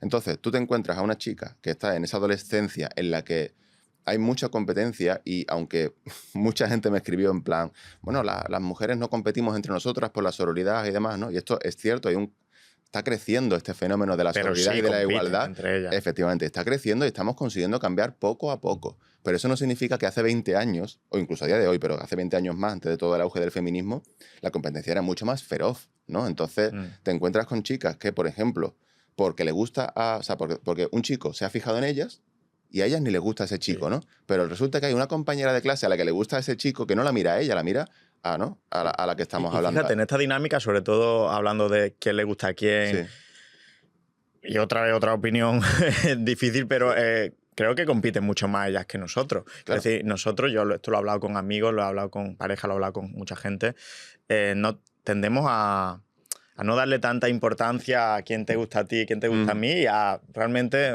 no sé, veo como mucho más hermandad que sororidad en este aspecto. No solo en relaciones, en todo. Claro. Creo que en ese aspecto sí veo que la mujer compite directamente la una con la otra. Y es totalmente así y sigo pensando que es culpa de esta sociedad machista. O sea, no es culpa de las mujeres en sí, sino de esta sociedad que les ha llevado a competir entre ellas porque el logro al que deben aspirar es a conseguir al chico, ¿no? Entonces es algo que al final les acaba importando porque la sociedad le ha inculcado que debería importarle y donde aparece esta competencia, ¿no? Al final, claro, tú eres atractivo, tú eres competente, por lo tanto, le vas a gustar a gente Y hay gente que va a competir contigo sin que tú quieras competir con ella. Tú estás ahí haciendo lo tuyo, ¿no? Y sin embargo te van a odiar porque es que este chico no me mira porque le gusta tal, ¿no? O, por ejemplo, con las notas. Si tú eres inteligente y te importan tus estudios, sacas buenas notas, ¿no? Pues te vas a encontrar chicas, por ejemplo, o chicos también, pero se suele competir más entre el sexo, ¿no? Que van a decir, mira, la tía esta que está sacando mejores notas que yo y encima liga más y encima es más popular, ¿no? Que es como una capa extra de odio. Y al final es donde entran pues todas estas dinámicas adolescentes tan tóxicas, ¿no? Pues de nos hacemos grupitos y a ti te rechazamos, te criticamos, empezamos a extender bulos sobre ti, ¿no? Sí, y al final... Sí, es violencia emocional. Efectivamente. No es violencia nosotros si tenemos algún problema, que está muy mal, pero lo solíamos pues solucionar a hostia. Sí, claro, que es más evidente lo que está pasando, sí. Pero después de eso, casi que quedaban las cosas medio bien, ¿sabes? O sea, es Claro. como mucho más animal y mucho más cavernícola, Total. pero es verdad que la violencia de ella es como más emocional, más sutil, Claro, más... es mucho más complejo. No sé qué hace más daño, la verdad. Claro, pues yo creo que hace más daño a largo plazo, hace más daño esa, porque la interiorizas, ¿no? Entonces al final te acabas pensando, oye, algo tiene que estar muy estropeado en mí para que las chicas me odien, ¿no? Porque es lo que se percibe, ¿no? Me cuesta hacer amigas, me critican, me rechazan, ¿no? Y yo no estoy haciendo nada, creo, ¿no? Intento tratarlas bien, intento ser amable y me rechazan por aquí. Y los chicos, porque al final estas chicas tienden al final a acabar relacionándose con hombres, porque son los que las tratan bien, las que la tratan con respeto y la incluyen, pero se encuentran también este fenómeno de, sí, tú me caes estupendamente bien, pero porque quiero algo contigo. Claro. Y en el momento en que yo me doy cuenta de que tú no quieres nada conmigo, te vuelvo a rechazar y te vuelvo a criticar y te demonizo, efectivamente, ¿no? Porque hay una frase que está como muy fea dicha en voz alta, pero que creo que es muy clara, ¿no? Que dice algo así como, no hay mayor zorra que la que se acuesta con todo el mundo, menos contigo, ¿no? Claro. Entonces, ese que tú no quieres nada conmigo, pues de repente eres una zorra, de repente te odio, de repente eres lo peor, ¿no? Se sienten súper solas y se sienten claro, que algo falla, ¿no? Al final es eso. Las chicas me odian por un lado, los chicos parece que me quieren, pero solo me quieren para lo mismo. En el fondo no me quieren a mí como persona. Entonces no me quiere nadie. Y si no me quiere nadie, a pesar de mis atributos, de mis competencias y de mis cosas, pues tengo que estar fatal, tengo que estar rota por dentro. Y autodignidad. Eso, efectivamente, ¿no? No merezco, ¿no? Tengo que aprender rápido, efectivamente, ¿no? Esa parte de autodignidad que se queda destruida y que es tan difícil de reponer después. Que se puede, evidentemente, pero que hay que trabajarlo. Creo que en cuanto a determinar tú con tu ojo clínico si una persona tiene o no tiene una buena autoestima o una autoestima sana, creo que no es tan fácil, ¿no? Es decir, veo que mucha gente pudiera parecer a vistas de redes sociales o cuando hablas con ellas una tarde, tomas un café, que tiene una buena autoestima, pero después te das cuenta cuando lo conoces un poco más o la conoces que nada más lejos de la realidad. Sí. Entonces, ¿cómo tendemos a maquillar la autoestima para que se vea que tenemos, que somos buenos, ¿no? Yo lo que veo mucho, no sé si esto tiene que ver con lo de las defensas narcisistas, es personas que, justamente las personas que peor autoestima tienen de las que conozco en mi círculo, son las que más se intentan inflar falsamente, ¿no? Claro. Como mira lo que soy, mira lo que he conseguido, mira cuántos amigos tengo. Entonces esto se da, esta paradoja. Claro, esto se da muchísimo y es muy interesante, ¿no? Porque nosotros solemos creer que una alta autoestima, como que te puedes pasar de largo, puedes tener demasiada alta autoestima y entonces acabar, pues eso, en comportamientos un poco narcisistas, egocéntricos, ¿no? De prepotencia, ¿no? Y en realidad, en absoluto, porque todos estos comportamientos vienen obligatoriamente de una autoestima baja o de una autoestima frágil, ¿no? Entonces, ¿qué es lo que ocurre? Porque todos estos comportamientos son un mecanismo compensatorio. Como yo no me siento en el fondo, yo no creo que yo sea una persona muy buena, muy digna, muy válida, muy tal, necesito constantemente poner una máscara, ¿no? Una máscara más bonita que me haga quedar bien a ojos de los demás y a mí mismo, porque yo digamos que me valoro en base a lo que recibo de lo externo. Entonces, claro, tengo que estar todo el tiempo demostrando, mira cuánto valgo, mira mis logros, mira cuántos amigos tengo, mira cuánto dinero tengo. Porque si, por lo que decíamos antes, si paro por un momento, me quedo como a solas conmigo mismo, a solas con lo que soy, y de repente me doy cuenta de que no confío en mí, no me quiero. Perdona que te corte, pero es que me llueven las ideas y las quiero lanzar que se me olvidan. Este perfil que siempre está criticando a otras personas compulsivamente, del tipo, mira lo que ha subido, seguro que es porque, no sé, tiene problemas económicos, mira qué físico tiene, o ese tipo de perfil también puede tener detrás... O sea, la necesidad de estar por encima de, ¿no? Yo la veo como una debilidad. Claro, yo creo que lo podemos casi afirmar rotundamente. En psicología hay pocas cosas que se puedan afirmar, pero esto que estamos hablando, sabes que es así, ¿no? Vuelve a ser otro mecanismo compensatorio. Si yo no puedo subir mi valor añadiéndome cosas positivas a mí, pues voy a hacerlo restándole cosas a los positivas a los demás o añadiéndole cosas negativas a los demás. Entonces, esa crítica, claro, si tú lo haces mal, y tú lo haces mal, y tú lo haces mal, y tú lo haces mal, de alguna manera voy a quedar yo por encima, porque yo no hago esas cosas. Entonces, yo lo hago bien. Y efectivamente, cuando hay tanta necesidad, es porque hay una carencia de fondo. Yo digo muchas veces que una autoestima alta, una autoestima sana, una autoestima fuerte, es muy tranquila, es muy callada. No hace ruido, ¿no? No hace ruido en absoluto porque necesita pocas cosas, porque ya está bien, ¿no? Entonces, como tú estás bien contigo mismo y tú depende, digamos, de tu valía y todo, depende de tu propio criterio y de tus propias normas, de tu propio conocimiento, tú no necesitas ni afear la conducta de ese, ni necesitas que esa persona vea lo maravilloso y estupendo que eres, porque te da igual. Es decir, cuando tú tienes una autoestima sana y fuerte, que alguien te alabe y te diga que eres el mejor del mundo, tú dices, vale, ok, bien, pues agradezco tu opinión, pero yo ya tengo mi propia Ya lo opinión, sabía. claro, entonces tampoco me vengo yo muy arriba, ¿no? Ya. Y al revés, cuando alguien te critica duramente, pues tampoco te mueve de ahí porque tú te conoces bien, ¿no? Esto, por ejemplo, se ve mucho yo qué sé, en creencias muy, muy sólidas, como por ejemplo el fútbol o cualquier tipo de deporte. Si tú eres del Real Madrid o del Barça o del equipo que tú quieras a muerte, que venga alguien a criticarte a tu equipo, ¿te afecta? No. Y que venga alguien a decirte es que tu equipo ha ganado el mejor, ¿te hace como más fan? Tampoco. Porque tú ya estás como muy convencido de que eres de ese equipo. Pues eso es lo que sería, ¿no? Tener esas convicciones tan firmes que no necesitas nada de los demás ni tienen esa capacidad, digamos, de afectarte. Entonces, todos los mecanismos que tú veas que van dirigidos a convencer a los demás de cuánto valgo o a convencerme a mí mismo, ¿no? a base o a costa de los demás, Sí. es porque evidentemente hay una carencia ahí que estamos intentando suplir. Y que te digo una cosa, y que me parece razonable o lógico, porque como no tenemos en absoluto como sociedad mecanismos ni herramientas, no tenemos el conocimiento para trabajar nuestra autoestima para repararla, pues estamos desesperados dando palos de ciego intentándolo por donde podamos. Entonces por eso aparecen estas conductas. Sí. Brutal. ¿Y cómo de importante es el discurso propio, el autodiscurso? Porque yo creo que si cogemos por la calle, aquí en Calle Lario, en Málaga, 100 personas y le decimos, oye, ¿cómo mejorarías tu autoestima? Seguro que la mayoría dicen, bueno, pues hablándote bien, tratándote con cariño, pero ¿cómo de importante es realmente ese autodiscurso, o sea, tu diálogo contigo mismo? Pues mira, me encanta esta pregunta porque me sirve para explicar algo que creo que es muy importante, ¿no? El autodiscurso con la autoestima, evidentemente, es algo que está muy relacionado y que es muy importante, pero no de la manera en la que se suele decir. Es decir, lo que tú has dicho, ¿no? Tenemos todos como un poco en esta mente colectiva que hemos creado en esta sociedad que para mejorar tu autoestima tienes que hacer cosas como empezar a hablarte bien. Los libros de autoayuda se basan en eso. Efectivamente. Y le metería fuego a todos esos libros porque lo que estamos intentando es hacer algo que no funciona. Me explico.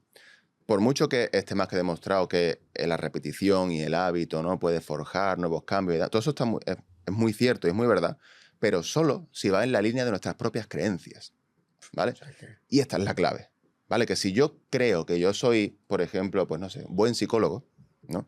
Si yo me hablara a mí mismo en mi línea de, venga, que eres buen psicólogo, venga, que tú puedes, afirmaciones positivas, todo este tipo de cosas, ¿no?, que se venden en la autoayuda, pues sí, podrían tener un ligero impacto y podrían mejorarme un poquito más porque me recuerdan eso que ya sé. Lo que nunca, nunca, jamás van a conseguir es convencerme de algo o hacerme creer algo que yo en el fondo no creo. ¿Vale? Entonces ese es el problema, que te dicen, lo que tienes que hacer es cambiar tu diálogo interno, ¿no? Y tienes que hablarte mejor. Pero yo sigo pensando que no tengo motivos para hablarme mejor porque yo tengo este defecto, este defecto, este defecto y estas carencias y estas virtudes que no tengo y que no lo merezco porque soy este tipo de persona y ya está. Entonces da igual que yo me repita 1000 veces que merezco ser feliz y que soy la leche, da igual que me ponga delante del espejo y me diga que soy el más guapo, el más listo. Necesito cambiar mis creencias y las creencias no se cambian con repetición, ¿no?, a base de fuerza bruta. Las creencias hay que trabajarlas pues, con sus propios métodos, ¿no? Y necesitan argumentos, necesitan trabajo, necesitan reestructurar cosas y reescribir cosas. ¿Me explico?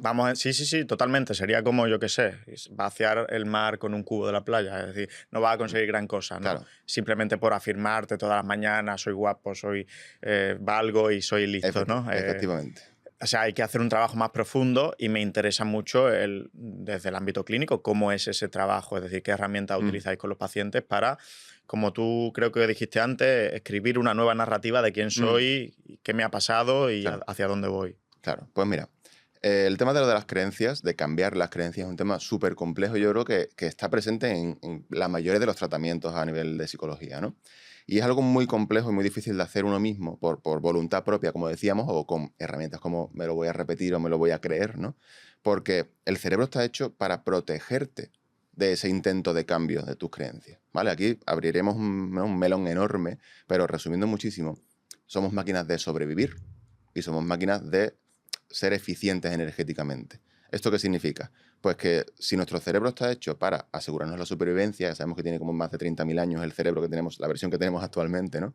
Pues está hecho para que nosotros, una vez que hemos demostrado que somos capaces de sobrevivir, es decir, hemos llegado más o menos a la adultez y estamos vivos, nuestro cerebro dice, vale, como el set que tienes montado aquí, ¿no? De creencias, de habilidades, de lo que sea, ha funcionado, has pasado el test, estás vivo, no te ha comido un depredador, no te has muerto de hambre, pues no te voy a dejar que toques nada. ¿Vale? Esto como pasa, con, por ejemplo, con los ordenadores de la Junta de Andalucía, que los tienen como congelados, Sí. que no puedes instalar programas, no puedes descargarte nada para que no le metas virus, etcétera, ¿no? Pues tu cerebro dice, tú te vas a quedar así, porque ya has demostrado que funciona. Cambiar las creencias es muy complicado y es muy... podría ser arriesgado, porque es un trabajo duro, puede tener un impacto emocional, ¿no? Difícil, pues no sabes lo que estás tocando. Es como decirle a una persona que no sabe de mecánica, abre el capó y líate a meterle... No, Claro. no te deja abrirlo, ¿no? Entonces tenemos que aprender todos esos mecanismos que nos llevan a mantenernos en nuestras creencias, las de siempre, sean buenas o malas, simplemente nos han funcionado para sobrevivir, ¿no? Y esa parte que decíamos de la eficiencia energética, es decir, que vamos todo piloto automático, todo procesos automáticos, entonces nos cuesta mucho meternos en esto. ¿Cómo lo podemos cambiar? Pues mira, primero, uno de los fundamentos a la hora de cambiar una creencia es ver si es una buena creencia. Me explico. Esto, por ejemplo, en ciencia pasa mucho, en medicina, en todo tipo de campos, ¿no? Tú puedes pensar, esto es así, porque salió un estudio tal día, ¿no? Que dijo, oye, se ha demostrado que esto es así. Y luego sale otro estudio que dice, no, resulta que la metodología era incorrecta, o que era un fraude, o que cualquier cosa, y de repente tú creías que esto funcionaba, pero al salir información de que ese estudio científico era incorrecto, estaba mal hecho, tú rápidamente abandonas esa creencia, ¿verdad? Claro. Antes creía que esto era cierto, se ha demostrado que no. Sí, ¿no? Si sigues el criterio de la evidencia científica, Claro, que sí es el problema que nos encontramos, que hay gente que su criterio es simplemente, pues, no sé, la ancestralidad o cualquier otra teoría o cualquier otra base conceptual. Claro, ¿no? Pero fíjate como solamente el desmontar, digamos, la figura de autoridad que te ha proporcionado esa creencia es un muy buen paso para decir yo dejo de creer esto, ¿no? Entonces, con la autoestima tenemos que hacer un poquito de esto, ¿no? Tenemos que revisar de dónde vienen esas creencias. Es cuando vamos a revisar todo eso que tú crees de ti mismo. Vale, pues ¿de dónde venía eso? No, pues esto venía de mis padres, ¿qué tal? Esto venía del instituto de esta manera, esto venía de estas cosas. Y nos empezamos a dar cuenta de que eran fuentes de información bastante pobres, ¿no? Porque muchas veces, pues eso, el chaval de 14 años de tu instituto que te hacía bullying, ¿de verdad esa persona estaba juzgando de verdad bien objetivamente tu carácter, tu físico, o estaba allí para dar por saco, ¿no? Y te estaba rechazando por otros motivos, ¿no? Entonces esa es la primera, quitarle, digamos, esa autoridad. Segundo, tenemos que encontrar otras fuentes de información fiables, ¿no? Oye, si yo creía que esta cosa de medicina, ¿no? Pues funcionaba, esta medicación funcionaba para tal, y ahora nos hemos dado cuenta por este estudio que no. Oye, pues seguimos teniendo un problema. ¿Qué es lo que funciona entonces para esta enfermedad? Pues vamos a seguir investigando y vamos a buscar esa información en otros sitios, ¿no? Con métodos fiables. Pues eso es lo que tenemos que hacer. Vamos a buscar pruebas, en este caso en tu vida, para ver dónde podemos conocerte mejor. Te pongo un ejemplo concreto para que lo entiendas, ¿no? Yo estaba convencidísimo de que yo era tonto, pero tonto a nivel que no me daba ni para atarme los cordones. O sea, yo creía de verdad que podía tener incluso una deficiencia mental para que te hagas... ¿Creías a ese nivel? Sí. Yo estaba absolutamente convencido. Claro, yo veía al cani más cani de mi instituto que aprobaba 3 o 4 en la ESO y me quedaban todas. Wow. Claro, yo decía, si hasta este chaval que está destrozado ya aprueba unas cuantas, yo debo de ser de verdad, o sea, el escalón más bajo de la sociedad en este sentido, ¿no? Entonces yo dudaba de mis capacidades porque yo acudía a ese tipo de fuentes no fiables, como por ejemplo las notas del instituto o las comparaciones con un hermano o las comparaciones con lo que sea, ¿no? Entonces, cuando ya después aprendí un poquito de todo esto de la psicología, dije, vale, ¿dónde puedo encontrar fuentes fiables de mis capacidades, en este caso intelectuales, ¿no? Y empecé a ver cosas como que, por ejemplo, dentro de mi adicción al Diablo 2, yo estaba compitiendo a nivel internacional. Yo sé que esto es muy friki, ¿no? Pero muy bueno claro, en algo. Claro, pero yo estaba con 14 años en inglés. O sea, esto es gracioso. Yo sacaba un 0 en inglés en el instituto. Estaba todos los días hablando en inglés con gente del equipo de Noruega, el equipo de Alemania, organizando yo la Liga Europea con 14 años. Madre mía. Me explico. Entonces, claro, te pones a ver este tipo de cosas y dices, pues evidentemente no puedes ser muy, muy, muy tonto si has aprendido inglés en tu casa haciendo el friki en vez de en clase, y si te estás compitiendo a niveles muy altos y consiguiendo, digamos, logros en ese sentido. Porque, perdona, Javier, es que te Sí, corto dime. porque viene al caso. Se puede... Entonces, ¿está compartimentalizada la autoestima por áreas? Es decir, tú podrías tener una muy buena autoestima en tu faceta de jugador del Diablo 2 y muy mala como estudiante. Por supuesto. Vale, que creo que es más afín a lo que suele ocurrir, ¿no? Que solemos tener muy buena autoestima o autoconcepto en algunas partes y otras no. Claro. ¿Qué es lo que pasa? Que normalmente se nos tiende a hacer la media, ¿no? Si pudiéramos compartimentalizar en áreas, podríamos tener como asignaturas, por así decirlo, ¿no? Sí. Esta asignatura tengo un 9, en esta otra tengo un 3, ¿no? Y si no hay como grandes defectos o grandes diferencias, ¿no? Sí que es verdad que nos hace la media y esto nos pasa a todos. Yo me considero una persona bastante competente en ciertas áreas y luego hay otras como por ejemplo el deporte o la música que se me dan bastante regular. Y sin embargo, la nota media creo que me queda suficientemente elevada como para decir, yo creo que soy un tío estupendo, ¿no? Y válido y me quiero y merezco que me quieran. Pero cuando empezamos a meter asignaturas con un 0 absoluto, ahí es cuando ya es muy difícil que te haga la media, porque es como que focalizamos tanto en eso que está mal, se te va a ir. Claro, que ya por mucho que tengamos un 10 en otras, no podemos salir de ahí. No, es como que nos invalida tanto y de manera tan global y tan general que no nos sirve y no nos rescata. Y eso lo encontramos mucho, ¿no? Personas que dicen, vale, yo sé que soy muy bueno en los estudios, yo sé que soy muy bueno en tal, pero después te pones a ver su autoestima y en general están muy, muy mal. Porque no les compensa de alguna manera, ¿no? Esas áreas en las que destacan. Buah, qué interesante todo. Me está encantando el episodio, pero en lo personal, ¿eh? Así que me alegro un montón. Mira, quiero volver a hacer énfasis en eso de nos podemos pasar de autoestima, porque me parece un concepto súper bonito y súper bueno. Yo sí creo que la gente piensa eso, ¿no? De, oye, yo tengo una buena autoestima, pero si sigo diciéndome lo bueno que soy, al final voy a acabar siendo un arrogante, un prepotente, pisando a los demás y siendo un narcisista. Claro. Y has dicho que nada más lejos de la realidad, o sea que normalmente los perfiles arrogantes, prepotentes, narcisistas, manipuladores y que pisotean a los demás o los critican continuamente, tienen una baja autoestima, ¿no?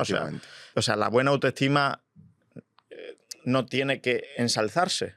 Efectivamente, mira, esto que tú dices es algo muy cierto y me lo encuentro mucho. Me encuentro en terapia gente reticente a esto. No, el tipo, estoy viendo que está funcionando esto de la autoestima y me siento mejor y de repente me ha entrado miedo de ver si me voy a pasar de largo. Claro. Y voy a acabar siendo como estas personas que me generan rechazo porque yo no quiero ser arrogante, ni prepotente, ni nada de eso, ¿no? Entonces, a mí me gusta devolverles una pregunta que creo que a ti te va a parecer muy curiosa por el área a la que te dedicas, ¿no? Y la pregunta es, ¿se puede tener demasiada salud? No.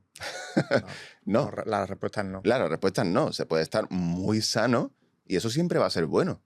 Creo que en pocas cosas te va a perjudicar tener una salud excelente, ¿no? Pues lo mismo pasa con la autoestima, porque cuando la autoestima es alta o es fuerte o es sana, como que es lo importante, ¿no? Porque no es tanto alto o bajo como esto, como sana y fuerte, ¿no? No te puedes pasar de largo porque es algo que es saludable. Y todo lo que nosotros identificamos como que ya no es saludable, que es arrogancia, ese narcisismo, ese abuso, todo eso son mecanismos compensatorios de un déficit de autoestima, de un problema de autoestima. Entonces, no te puedes pasar de largo porque al final es eso. Para tú quererte muchísimo, no tienes que pensar, soy mejor que todos estos sucios mortales, ¿no? Para quererte tú mucho, tú tienes que pensar, soy suficientemente válido y digno y competente y capaz como para merecerme mi amor y el de los demás, ¿no? Claro. O incluso olvidándonos de el valor, la capacidad, todo lo que decíamos antes de esa parte productivista, ¿no? Y capitalista, ¿no? Simplemente he llegado a entender que merezco querer, ¿no? que merezco que me quieran y merezco quererme simplemente por ser y por existir, por la persona que soy. Sí, también puede, mi hermana y yo siempre nos reímos mucho de dos cosas, de que si el camarero te pone la sopa fría, yo creo que ni ella ni yo seríamos capaces de decirle, mira que la sopa está fría, cámbiamela que no me gusta. O sea, esa como, no sé ni cómo llamarlo, o sea, esa reticencia a reclamar lo que es tuyo por derecho propio, me imagino que también tiene que ver, ¿no? Algo con la autoestima. Claro, tiene que ver, no al 100%, porque es cierto que esta parte que podríamos llamar la asertividad, ¿no? Que es esa parte de tú puedes reclamar tus derechos, ¿no? Y toda esta parte, digamos, que te corresponde, tiene que ver con autoestima muchísimo, pero también es verdad que es aprendida, ¿no? De si tú tienes a padres muy asertivos, aunque tú tengas una autoestima más regular, vas a ser más propenso a poder poner límites o a poder reclamar este tipo de cosas porque es una conducta aprendida. Pero es cierto que hay una relación muy fuerte entre asertividad y autoestima. ¿Por qué? Porque hace falta una cierta autoestima para ser capaz de reclamar lo que es tuyo, de poner límites, de decir que no, ¿no?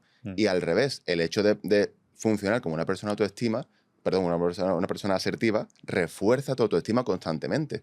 Porque si yo reclamo lo que es mío y lo consigo, pongo límites y digamos que se respetan, todo eso me está diciendo, me está devolviendo un feedback de, oye, tú mereces esto, eres una persona digna, eres una persona que merece respeto, eres una persona, ¿no? Sí, que vincula mucho con el tema de, por ejemplo, decir lo que te molesta de Claro. otra persona, ¿no? Oye, eso que me has dicho no me ha gustado, no me lo digas más, por favor. Claro. Igual también, ¿no? Me imagino que va muy de la mano, muy en la línea. Claro, tú piensas que el ser asertivo, ¿no? Pues, decir lo que te molesta, reclamar tus cosas, no siempre va a ser bien recibido y no siempre va a estar bien visto. Porque tenemos una sociedad que no es precisamente súper justa y súper asertiva, ¿no? Hay gente pues, que se queda corto, como sería vuestro caso, ¿no? Con esto, ¿no? Ujú, Y hay gente que se pasa muy de largo, ¿no? Que ya no quiere solo reclamar sus derechos, sino que quiere los de todo el mundo, ¿no? claro. Entonces, ser asertivo te expone al rechazo, te expone a la crítica, te expone al conflicto, ¿no? Entonces, claro, hace falta una cierta autoestima porque si yo tengo un amigo que ha hecho algo que me molesta y yo le digo, oye, esto me ha molestado, aunque lo haga de una estupenda manera, me arriesgo a que esa persona piense peor de mí, a que se enfade conmigo, a que me quiera menos, que me valore menos, que quiera quedar menos conmigo. ¿Me entiendes? Sí, Entonces, sí, sí, sí. yo tengo que tener una autoestima suficientemente fuerte como para entender que si mi amigo se molesta porque yo le he dicho educadamente y correctamente que me molesta algo que ha hecho, el problema no es mío. Y eso no habla mal de mí, y eso no me quita valor. Pero eso lo tengo que hacer desde una posición fuerte. Mm, Incluso en el caso extremo de he perdido un amigo, mm. no es he perdido un amigo porque no soy suficientemente, yo qué sé, interesante o divertido o lo que sea, sino, oye, he perdido a este amigo por este conflicto, pero yo sigo mereciendo la amistad y seguro que sigue habiendo gente que quiere ser amiga mía. Sí, No sé si se sí, sí, ve. sí, sí. Entiendo que ahí detrás está el miedo al no ser querido, al rechazo y al Efectivamente, no ser parte de, ¿no? claro. No ser parte del grupo.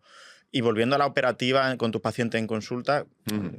o sea, ¿cómo se trabaja? O sea, profundizar un poquito más en desgranar cómo es el paso a paso en un paciente así. Es decir, vale, hay que analizar de dónde surgen tus creencias. Surgen Ujú. de que tu padre te comparaba con tu hermano y tal. Una vez que ya entiendes que surgen de ahí, Ujú. ¿qué se hace? ¿Empiezan a escribir en un diario una narrativa diferente? Afirmaciones, empiezan a... No sé, digamos, ¿qué deberes les pones a tus Pues pacientes? les pongo un montón de deberes. No No, van a querer ir a claro. tu consulta así. No, es verdad, que al principio cuesta un poquito y hay veces que hay un poquito de resistencia porque, oye, pues parece que estoy aquí otra vez en el instituto, ¿no? Pongo muchos deberes y de hecho en mi libro pongo muchos deberes y es tal así que el libro salió hace pues como un mes y 10 días aproximadamente y prácticamente nadie se lo ha terminado todavía porque te obliga a, Hacer. párate, haz estos ejercicios y hasta que no lo hayas hecho, no sigas leyendo. Y hay gente que me dice, me da coraje porque quiero seguir leyendo, pero tengo que hacer esto, ¿no? Entonces, ¿cuáles son esos ejercicios? Pues en 3 grandes bloques creo yo que lo podríamos separar. Primero, el darte cuenta, como decíamos, ¿no? El ver lo mal construida que está tu autoestima y incluso el describir cuál es tu autoestima actual, ¿no? Se mandan cosas como, hazme un listado de todos tus aspectos positivos, tus aspectos negativos, cómo crees que te perciben los demás, tus éxitos, tus fracasos, ¿no? Entonces, en todo eso es lo que engloba la percepción que tú tienes de ti mismo en la actualidad. Que tú no sabes que eso está fuertemente influenciado por la que tú tenías en tu adolescencia, ¿no? Mm. Pero tú lo piensas a día de hoy, ¿no? Hacemos todo esto y luego hay un montón de ejercicios diseñados para encontrar, digamos, esas incongruencias, esos fallos, todas esas cosas, ¿no? Luego, otros ejercicios para buscar fuentes de información fiables, ¿no? Por ejemplo, te he pedido una lista de éxitos y de fracasos. Que éxitos no tienen que ser, tengo no un premio, claro, Sí. efectivamente, no, éxitos, por ejemplo, he sido capaz de dejar de fumar. Me atreví a irme de Erasmus cuando me daba mucho miedo irme de casa de mis padres, ¿no? Ese tipo de cosas, ¿no? Pues lo que hacemos, por ejemplo, es ver la atribución interna de esos éxitos, ¿no? Porque las personas que tienen baja autoestima tienden a atribuir todos sus éxitos a cosas externas, ¿no? Bueno, sí, me saqué esta carrera, pero es que era fácil, pero es que tuve suerte, pero es que me obligaban mis padres, pero es que los profesores me pasaban la mano, ¿no? Cuando en realidad es, oye, si tú tienes esta carrera y con estas notas, a lo mejor es porque tienes unas capacidades intelectuales, porque te has esforzado, porque has aprendido a estudiar unos buenos métodos, porque te has sacrificado ciertas cosas, todo eso es tuyo, Mm. ¿no? Entonces, vamos a los hechos, a hechos objetivos, ¿no? Hechos que son innegables de alguna manera, y vamos a intentar extraer información de ahí que es mucho más veraz que lo que te dijo un chaval en el instituto, lo que pensaba tu padre cuando eras niño, ¿me explico? O, Sí, lo que tú has visto en redes cuando eres influenciable, ¿no? sí. Entonces vamos viendo ahí, o al revés, ¿no? Incluso esas cosas, esas atribuciones externas de tus fracasos, ¿no? Justo lo que decíamos antes, mi fracaso escolar se debe a mis bajísimas capacidades intelectuales porque soy torpísimo, o hay ciertos factores, ¿no? De crianza, de bullying, de sistema educativo, que si yo me quito de repente esas etiquetas porque he entendido de dónde venía ese fracaso, Ostras, qué alivio, ¿no? Que resulta que es que no era súper tonto, sino que era por otros factores. Me ayudan a conocerme mejor, ¿no? Ya te digo, la primera categoría son varios ejercicios llevados a descubrir quién eres, ¿vale? Vale. Y luego estaría esa segunda parte en la que vamos a intentar poner en práctica, una vez que ya hemos encontrado toda esa información de quién no soy, todo eso que estaba erróneo, y quién sí soy, porque hemos encontrado buenas fuentes, le preguntamos a amigos, a parejas, a familiares que te describan a día de hoy. Una pregunta, perdón Sí, que te corte dime. siempre, ¿eh?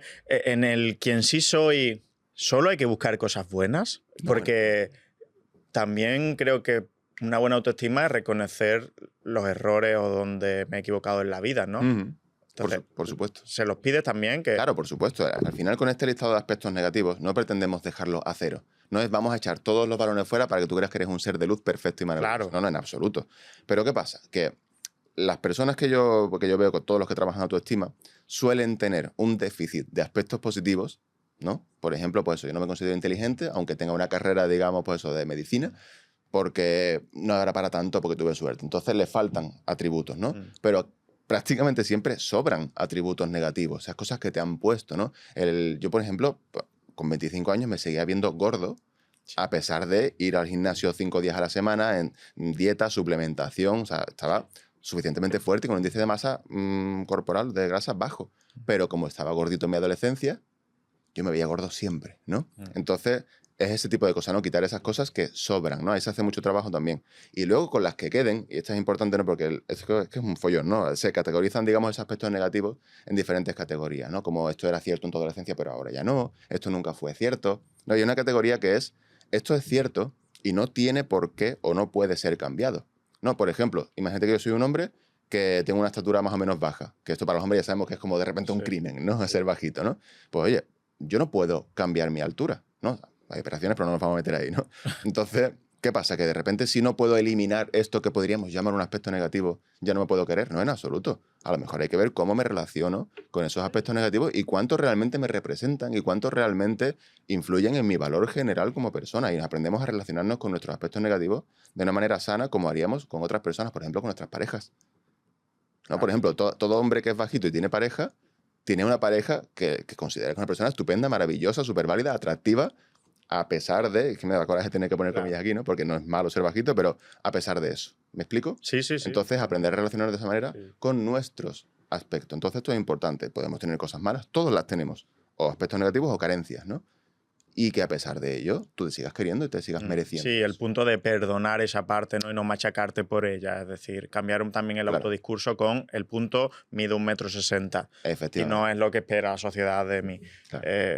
Vale, ya entiendo. Y después me imagino que hay cosas como más prácticas de, no sé si a lo mejor en mi caso, el ejemplo que te he puesto antes, le dirías a un paciente, no, cuando te venga la sopa fría tienes que decírselo al camarero y recordarte que se lo has dicho. Claro, por supuesto, ¿no? Luego viene esa segunda parte, que hablamos la primera de descubrir quién no eres y quién sí eres, y ahora que ya tienes una descripción lo más cercana y lo más correcta posible a lo que eres de verdad, ahora toca interpretarlo. Ahora toca ponerlo en práctica, porque al principio, evidentemente, ni te lo crees, ¿no? Yo siempre les digo a todo el mundo que al principio es un ejercicio teórico, ¿no? Vamos a hacer esto aunque tú no te lo creas, pero lo vamos a hacer, vamos a recopilar esta información. Y luego nos vamos a obligar sistemáticamente, y aquí es donde la repetición empieza así a funcionar. ¿Por qué? Porque yo ahora tengo argumentos para creer que puedo permitirme poner límites, argumentos para creer que puedo dedicarme a este tipo de cosas o atreverme con estos nuevos proyectos, porque ahora veo que está respaldado por toda esta información en la que empiezo a confiar. ¿Me explico? Sí. Y ahí empezamos, pues eso, ¿no? Trabajo en asertividad. Tengo un capítulo entero en el libro de asertividad, de límites, de todo esto. Y yo mando a obligarte. Cada semana te vas a elegir 2, 3 derechos asertivos, ¿no? Que son como, pues, como desgranar la asertividad en cosas concretas, como por ejemplo, tienes derecho a decir que no, si algo no te apetece, no quieres tal, ¿no? Pues a la semana te coges 2, 3 y lo empiezas a practicar, ¿no? Tanto en las situaciones que te vengan como tú mismo te obligas a provocar, digamos, esas situaciones, ¿no? Por ejemplo, le vas a escribir a un colega con el que hace tiempo que no hablas y le vas a decir tal cosa y vas practicando hasta que se vuelva natural. Y la semana siguiente practicamos otros 3 y lo mismo con todo. Oye, tenemos aquí argumentos para decir que quizás, por ejemplo, sí que podrías atreverte a, pues no sé, a empezar unos estudios. Tú que siempre has pensado que no vales para estudiar. Pues vamos a buscar qué es lo que quieres estudiar y te vas a matricular y vas a ir a clase y vas a hacer las cosas que una persona con capacidades sí haría. Que es eso, ir a clase, atender, tus deberes y tus cosas, no lo que hacía yo, que era ir a clase, mirar por la ventana y hacer dibujitos. Claro, ¿No? claro. Sí, me imagino que es un trabajo a largo plazo y sobre todo un traje a medida con cada paciente, ¿no? Efectivamente. Hay una frase de los anglosajones que me encanta, que es el fake it till you make it, Sí. probablemente la habrás escuchado, Sí. ¿no? Que es eso, fíngelo hasta que lo consigas, ¿no? Pero claro, insisto, tienes que fingir algo que, Sobre que una ya base crees que que crees. puede ser cierto. Y es cuando por primera vez empiezas a creértelo, ¿no? Que eso es la leche, ¿no? Y luego ya viene pues esa tercera parte en la que tú ya, oye, pues ya que me siento cómodo en este nuevo yo, en esta nueva versión de mí mismo, esta nueva normalidad, ¿qué hago a partir de ahora? Y ahora es cuando empiezas por primera vez a plantearte qué es lo que quiero en la vida, qué es lo que me gusta, qué es lo que llevo toda la vida perdiéndome y un montón de cosas, ¿no? Yo, pues en mi caso fue eso, no solo el estudiar, sino yo no podría estar aquí hoy si no hubiera hecho un trabajazo en autoestima, porque no me hubiera atrevido jamás a divulgar, a grabarme en vídeo, a escribir un libro, ni mucho menos, ni a... Claro, ni- claro. ¿Qué le dirías a Claro, tu yo que pensaba que podía tener incluso alguna deficiencia? O sea, ¿qué le dirías a día de hoy? claro, pues lo que le diría sería, haz todo lo posible por ir al psicólogo. Muy bien, Claro, es que perfecto. tal cual. Yo empecé a trabajar con 14 años, ¿no? De hecho, y no paré de trabajar hasta, bueno, pues hasta hoy casi, ¿no? Entonces yo pensaba, por ejemplo, que lo que me iba a hacer feliz o me iba a tener mejor autoestima era, recuerdo, Sevilla, época Cani, era comprarme una moto. Claro, Yo pensaba que tener una moto por fin iba a ser guay. Entonces yo cogería a ese chaval y le diría, vale, ya que te vas a hartar de currar, ¿no? Y que te vas a quedar con una parte para ti, la vas a poder ahorrar. En vez de ahorrar para una scooter, ¿vale? Que vas a ser un tonto en una scooter, ¿no?